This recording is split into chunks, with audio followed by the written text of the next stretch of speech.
Okey, kita ambil tali tansi untuk kita lapik spool tu dan kita akan buat ikatan arbor knot.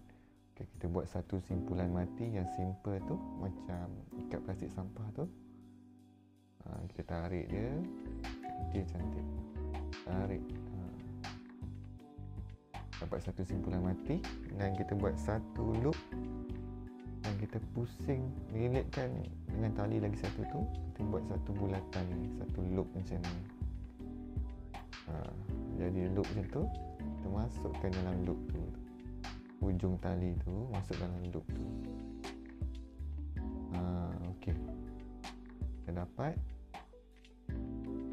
jadi macam ni. Okey, dan kita potong lebihan tali tu.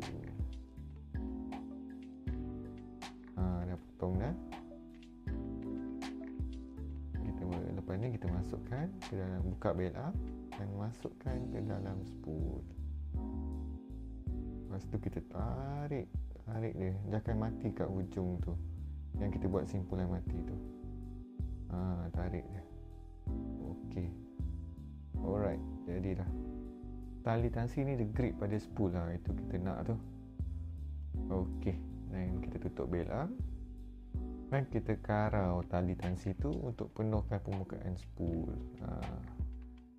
Cukup untuk penuhkan permukaan spool. Okey, lepas tu ambil tali braided kita dan kita buat ikatan upright knot untuk sambung tali tansi ke tali braided kita. Okey, kita buat satu loop macam ni. Lepas tu kita ambil tali braided kita tu, ujung tali braided tu kita masuk dalam loop. Masuk dalam loop, kita nak buat lilitan 7 ke 8 kali. 7 ke 8 kali. Lepas tu cukup dah tu, 7-8 kali. Okey, kita buat lilitan. Okey, dan last sekali hujung tali tu kita masuk balik dalam loop. Masuk balik dalam loop tu. Masuk, tarik dia. Okey, kita tarik dia. Tarik tali braided dan tali tangsi tu. Dulu tarik dengan serentak. Tarik dengan serentak. Okey, kita basahkan tali tu. Baru lepas tu, lepas dah basah, baru kita ketatkan lagi.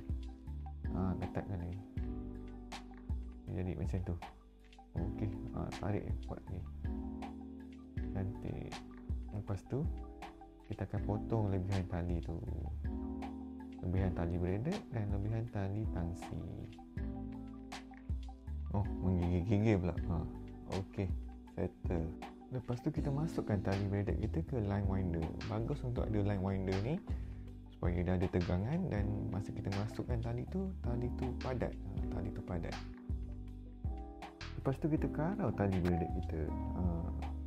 Okey, siap dah. Kalau boleh jangan penuh sangat tali tu, dalam 0.5 ke 1 mm daripada hujung yang hitam tu.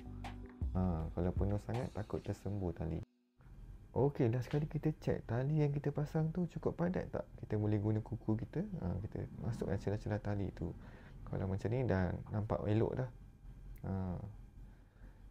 Harap perkongsian ini dapat memberi manfaat. Saya Hafizan daripada Aniril dan Right.